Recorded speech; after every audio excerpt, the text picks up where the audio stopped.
If your hair is already struggling with dry ends, moisture retention, or breakage, the RevAir Air Blow Dryer or Glory Hole may actually make things worse. And that is exactly what we need to talk about. Because this tool is not for every hair type, especially curly, kinky ones, regardless of how it's marketed. This isn't about hate or fear.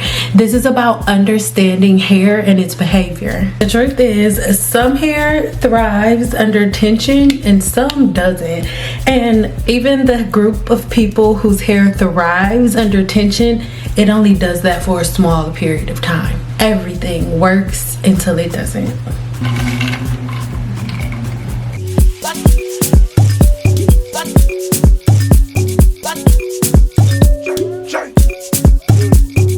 Who should avoid the RevAir Air Blow Dryer altogether? Well, the first group of people are going to be people with really dry or thin ends, hair that is already broken. If you are a person who is in the middle of a hair growth journey or you're repairing your hair, the RevAir Air is the last thing you should use. So people with fragile, thin ends should avoid this tool or glory hole completely. Number one, when using this tool, you put the ends in first and the tension goes there first, and then the suction hits the root, but the ends get the majority of the tension. And this is why, if you are a person who already has broken ends, fragile ends, this is the worst thing you can do. Extreme suction plus tension and heat over time is going to weather the hair strand. It is a definite factor, because when you compare to a regular blow dryer and the way that a regular blow dryer is used, if you look at the way that a regular blow dryer uses tension, or the way that a regular blow dryer is putting tension on the hair, and the way that this machine is actually putting tension on the hair, is two completely different forms of tension. The suction and the tension, it attacks and focuses on the oldest and most fragile part of the hair, which is the ends. Remember, this is the part of your hair that already struggles a little bit with moisture, especially if that's your problem walking into using the tool. Hair that's already struggling with moisture retention, this is one of the worst tools that you can use, because it is going to suck out every little piece of hydration or moisture that you leave on. Remember, there's a difference between hydration and moisture, links below. But if you don't know the difference between hydration and moisture, it's really easy for you to think that this tool is doing something other than what it's doing, which is sucking all of the hydration and moisture from your hair. When you're using a regular blow dryer, you are blowing air on the hair and you are closing the cuticle down. That's why when we hold a blow dryer, we hold it in the direction of the hair's cuticle. And when we hold it in the direction of the hair's cuticle, there is no tension, no hard suction, none of those things. It's actually very gentle, opposed to the glory hole. If your ends are already compromised, the first step is not another tool. It's restoring moisture, strength, scalp health, moisture support, inflammation reduction, and strength from the inside. So when your ends are compromised, tools aren't the answer. It is a healthy diet and maximum internal support. Even though the hair feels smooth, it doesn't mean that it's healthy. And I think some of us get confused, right? When you see that your hair goes from curly to straight, you automatically think that the work is done, but the truth of the matter is, it is not. Now, we talk about porosity a lot here on my channel, but people with low porosity hair should never use RevAir Air. If you have low porosity hair, you have a hair type that is already a little bit resistant to moisture because your cuticles are a little tighter. This is not a bad thing.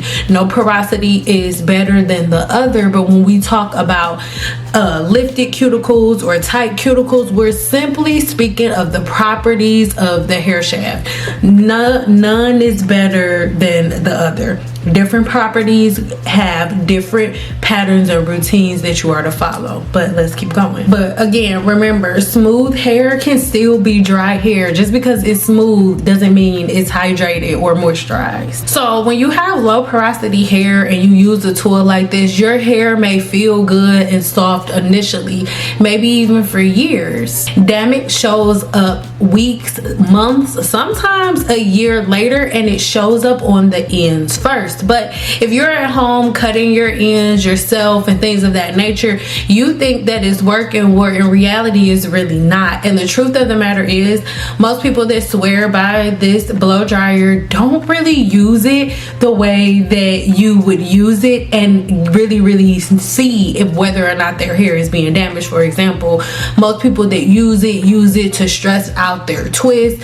Most people don't use the RevAir and then blow dry their hair, right? So you don't really see the immediate damage, right? And there are two groups of people. There are certain groups of people, like people who have low porosity hair or hair that is already damaged when they use it. This group of people will see the effects of this blow dryer like really quick, right? Within the first couple of uses, within the first couple of months. But somebody who has longer hair and high porosity hair, sometimes because of the way that it closes the cuticle and because of the products that you use, it gives you the illusion that it's working out amazing for your hair, but the weathering takes a little longer for you.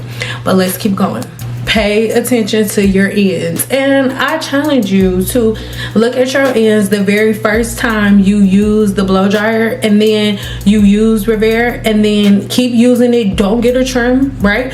Just keep using it over and over again, and then straighten your hair the first time you use it, and take a picture of your ends, and then use it like 3 or 4 more times. No trim, just use it 3 or 4 more times, and then take another picture of your ends and see how it comes out. And it's really confusing because across social media you see people saying things like they used it and it moisturized their hair, or they used it and it cured their dandruff. And it's crazy because a blow dryer can't kill yeast on your scalp, and dandruff is caused by Millissesia yeast, and it doesn't impart moisture. It doesn't create a barrier.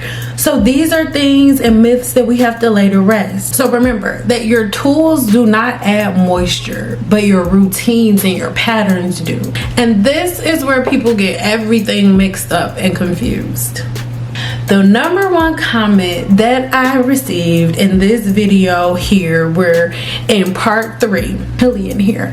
When we went over this in part 3, one of the most constant comments that I received from people who didn't agree, because I have to say, I was completely blown away by the amount of people who have who've had negative experiences with this tool. Because when you sign on to social media and you hear somebody talk about the RevAir blow dryer, they talk about it like it's the best thing since sliced bread. But then when you look at my comments, it's full of people who used it, spent the money on it, their ends were completely ate up and have to start all over. But then by the same token, we also have people that are like, oh well, it worked for me, it's amazing, I love the RevAir. Something working short term does not mean it supports longevity and long-term length retention and hair health for years to come, right?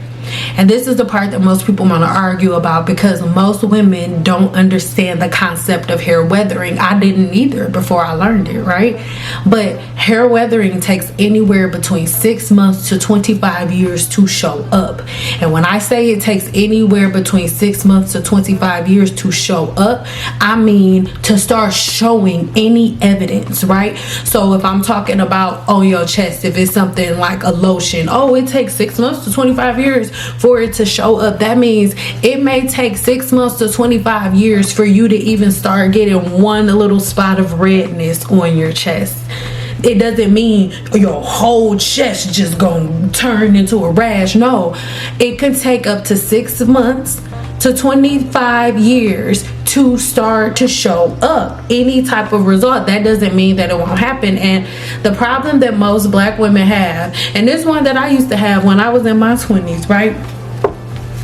when I was just a young girl, I had the same issue where it's like, oh, I'm young, so it don't matter. Girl, that changes real fast. Time moves extremely swiftly, and the majority of my clients right now in 2026 are between the ages of about 45 and about 60, pushing 70, right? I have some clients over 70, and my husband's auntie lived to be 105 years old. And some women are like, oh, so what if I go bald by 50? But at 50 years old, my husband's auntie, she ended up, not his grandmother, his aunt, she ended up being able to live all of those 50 years over again plus 5.